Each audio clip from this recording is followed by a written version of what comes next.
Welcome to our presentation on Sleep Mystery from Escape Room to Point-and-Click Adventure. I'm thrilled to be invited to speak at the Games for Change Festival and share with you part of our sleep mystery journey. I'm a hospital physician who has been admitting and treating COVID-19 patients. I also teach at UCLA. I love medicine, and I have spent 2 decades mentoring young people as they enter the profession. More recently, I have brought my love for health and science to K-12 education. We need more people in healthcare. That should now be obvious to everyone. But how do you inspire a kid in middle school from a family that's never been to college, who doesn't speak English at home, who's never met a scientist, or met a doctor outside of the ER? We are a nation in the midst of a public health pandemic. It affects over 50 million adults, 4 million children, and 13 million adolescents. You may think I'm talking about COVID, but actually, I'm talking about sleep deprivation. Short-term, the acute adverse effects include impaired memory function, death from impaired driving, susceptibility to infection, and even worsening mental health. Long-term, the impacts are dire, with increased risk for heart disease, diabetes, stroke, cancer, Alzheimer's, and early death. The current stay-at-home orders have both improved and exacerbated sleep habits, especially for children. Long commutes, early morning and late evening practices have all been removed, but, and I speak from personal experience as a mother, sleep for adolescents untethered from school routines and access to games has been out of whack. So here is how it all started. We created a real-life medical mystery using primary sources from homicide investigation in LA County. Students worked in teams. They examined police photos of the scene, reviewed transcripts of witness interviews, and examined cell phone records. They even examined the coroner report and toxicology lab results.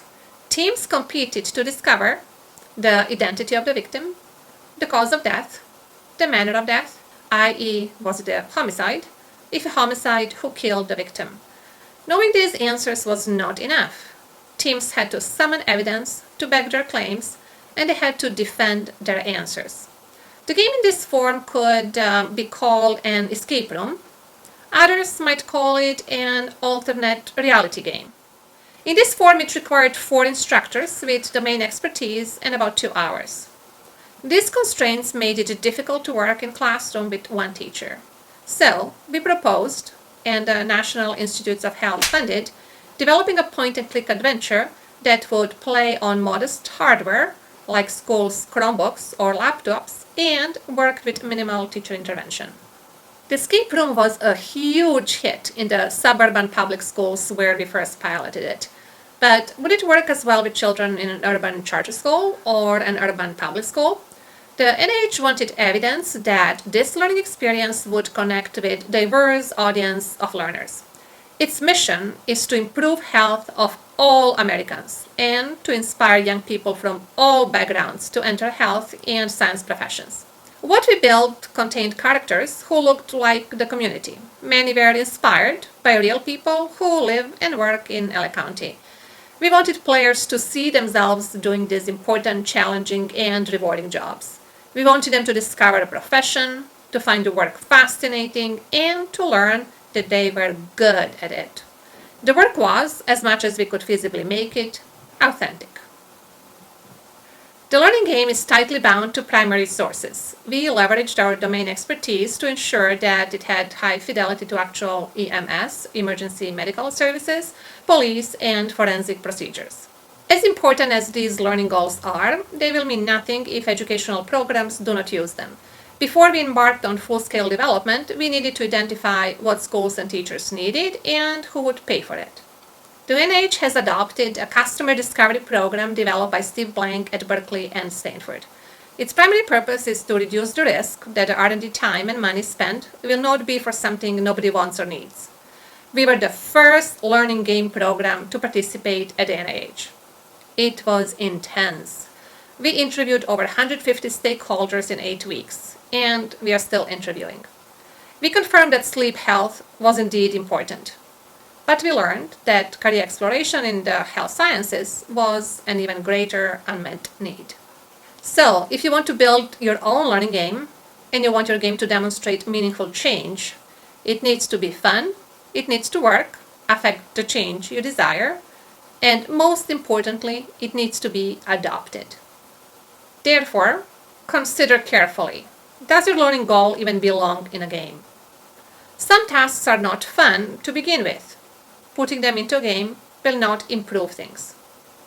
But beware of false positives. One real hazard of developing learning games is that the false positive rate is so high. Students who are captive audience will gladly play even a very bad game if you let them, because the alternative, listening to their teacher, is often worse. Do you understand the topic deeply? Do you understand the current barriers to learning equally deeply? Finally, do you understand learning games? I bring up this last point because learning games are necessarily a collaboration between experts and developers. The challenge is ensuring that the two camps understand each other. In the ideal world, each camp will know a little bit about the other, and they will meet somewhere in the middle. But what is equally likely is that there is a chasm of non-understanding, with each camp speaking a foreign language. This is a struggle, no matter what camp you live in. Failing to overcome this can spell doom. We know of this struggle firsthand. In the past, when we were developing medical education software, we were both the content experts and the developers. But for this project, we collaborated with a game studio, and it was a challenge to get a developing team up to speed on something that we have been living and breathing for the past 4 years. And I'm sure it was a challenge for them to get us up to speed on what works in a game and what doesn't. The best advice I can offer, whether you are a domain expert or a game studio, is to set expectations up front. There are a myriad of potential collaborations. Know yourself, to paraphrase the philosophers. Know what you're good at and where you need help. And know the type of partner that you work well with. Finally, when migrating a learning game from one format to another, you must understand the necessary trade-offs. In our escape room, which is still quite successful, by the way, students work with binders of police and coroner's reports, as well as physical props, while they compete in teams. The point-and-click adventure, on the other hand, must make everything fit on a Chromebook screen.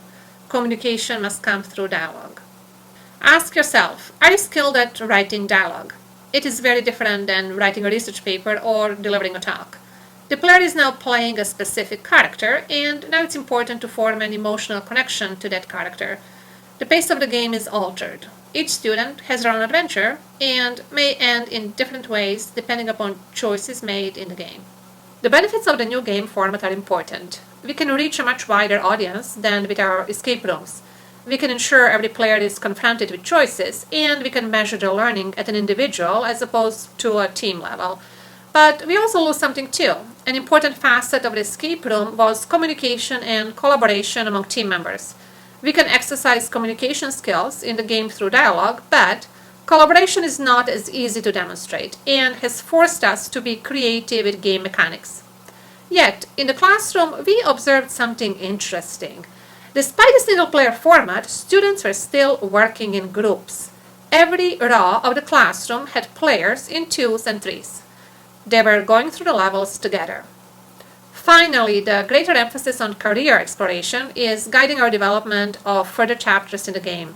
In the escape room, you merely interview the ear medical team. In the point-and-click adventure, you will be that team, taking on several roles, from respiratory therapist to ear physician. So to conclude, this journey was driven by clearly established public health and educational need, and by unmet needs of the educational stakeholders. We wanted to transmit the experience of being one of the many professionals, from first responders to medical investigators, who work at all hours, from the moment we call 911 to save lives and promote health and safety. We wanted young players to discover the profound impact that sleep has on their own health. And we wanted to ensure that what we build would be shared and used by the larger educational community. This effort was a multidisciplinary collaboration. A special thanks to Indelible of Wisconsin, the National Institutes of Health, the County of Los Angeles, and the teachers and students who used and played our games, and to Games for Change, and all of you who are watching.